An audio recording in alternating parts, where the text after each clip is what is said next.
All right, guys, starting to put some parts together here. This is going to be the rear swing arm for my Atc125m three-wheeler.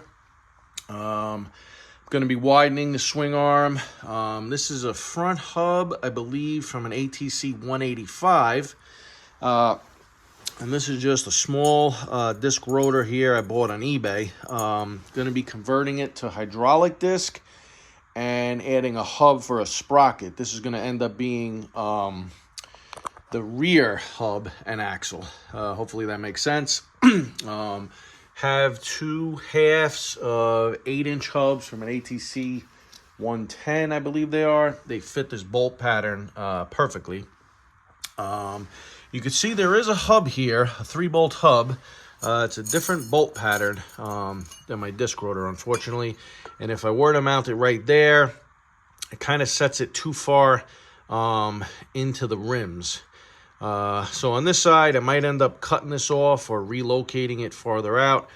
And then I'm going to make up a hub, probably mount this on that side. Not really sure yet. I kind of just do this stuff as I go, guys, if you haven't noticed that by now. But I will pull this drum apart and just see what I'm working with under here. And then, you know, like I said, decide what side I'm going to put the sprocket, what side I'm going to put the rotor. But for now, let's jump over to the lathe and we'll see where we're at. All right, guys, have to apologize. My phone died and I didn't want to stop what I was doing. I basically just cut a piece out of a, like a 3/8 thick, just piece of flat stock I had. I drilled a 3/8 hole through it, and I have a 3/8 arbor on here that I use.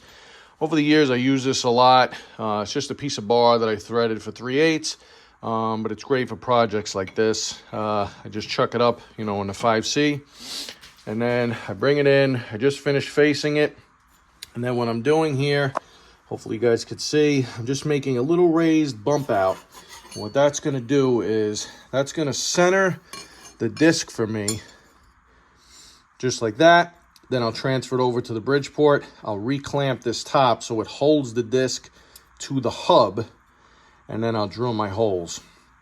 And then I'll come back. I'm just trying to think of all the operations here.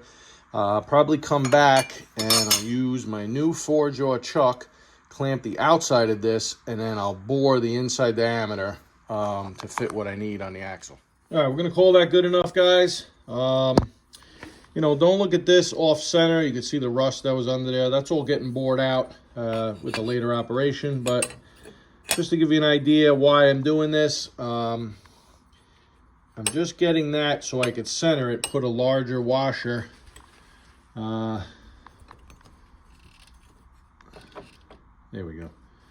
I'm just going to suck it in with the washer, and then I'll use my transfer punches to get the center of the holes, drill them out. And then I'm going to put on, hopefully you guys could see that squished in there, a left-handed cutter, and I'm just going to come on the back here and just clean this up. I'll get as close to my arbor as I can. All right, here we go. I got the cutter set up. Let me turn on the lathe. And just going to go in nice and easy. I want to try to get the cutter, you know, relatively close. Like I said before, I'm boring it out, so I don't need to go crazy, but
All right, we're back over at the Bridgeport.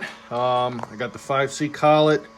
It's just a, you know, the 5/8 collet that I'm holding the arbor with. You guys have seen in some of my recent videos, I've been using this 5C collet holder. You know, it's a Chinese piece of junk, but gets the job done. You just have to look down in the bore. Not gonna be able to see that, but you got to line up this slot here with the pin down in the bore. Drop it down. Get it to sit as far down as you can. And basically drop that down like that. I'm gonna have to turn this around. Let me see if I can show you guys without damaging anything. And I'm gonna spin this collar in here. I'll pull the 5C collet in to a certain, you know, depth, and then I'm gonna turn that and that'll lock it. It's basically the same as the back of the lathe. On the lathe, you bring this guy in and then you slam the arm out and that locks it or releases it. And on this, you do it with this little lever. Same thing. I'll chuck it up and then I'll drill my holes. All right, quick shot with the transfer punch. You just find the one that fits nice and tight in the hole, guys. And you can see there, it's all you need. You don't have to go crazy. I'm not trying to bend the entire bracket that we're making here, or hub I should call it. That's gonna be that. I'm probably just gonna leave the disc right on here. Drill some quick holes. Just have to figure out real quick what I'm using for hardware. You know, these take a special bolt. It has like a little shoulder washer milled into it that holds that tight, and then it's smaller in diameter. So I want to take a quick look, see what I have laying around, and then figure out what size hole I'm going to drill.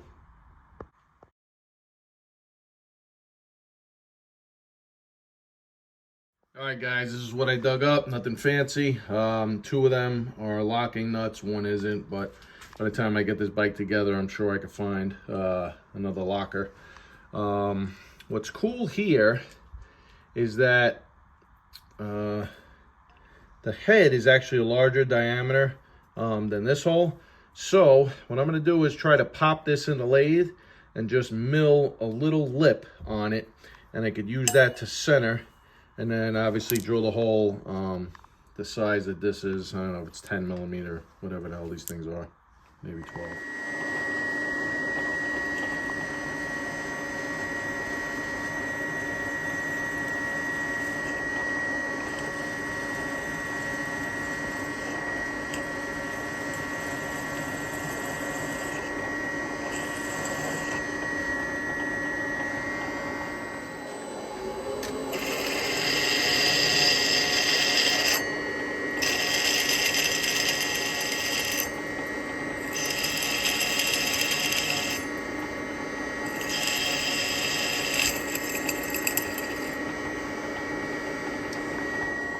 So we're shooting for 450 thousandths, guys.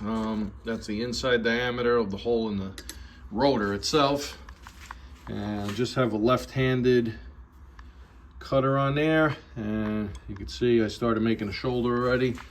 Just going a little at a time and trying to get it as close as I can. Not going crazy here though, guys. All right, I brought it to 414 thousandths, a couple thou under what it needed to be, and a nice tight fit.